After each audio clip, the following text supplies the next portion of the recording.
In the quiet hills above Tow Law, where wind whispers through heather and stone, lie the remnants of a fiery past. 21 beehive coke ovens, weathered but proud. These domes of brick once roared with heat, transforming coal into coke, the lifeblood of Britain's industrial age.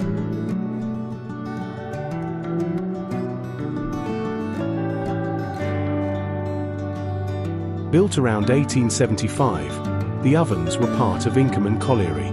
Here, coal wasn't just mined, it was purified. Sealed inside these squat domes, it baked for days, shedding impurities until only high-carbon coke remained. Fuel for the nearby blast furnaces that forged iron and steel.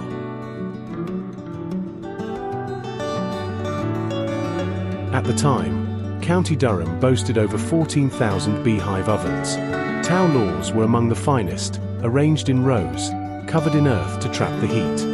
They were the high-tech solution of their time, simple, brutal, effective.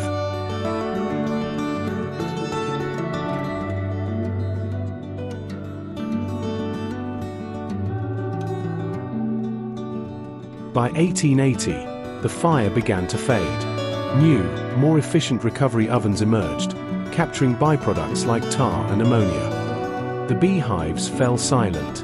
Most were lost to time. Yet here, at Inkerman, a few endure, rare survivors of a vanished world.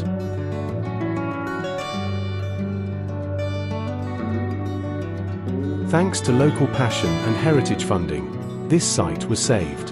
Volunteers excavated, schools researched, artists carved tributes. A dry stone wall now frames the ovens, and a totem bears the words of Wilfred Owen. For many a heart with coal is charred, but few remember.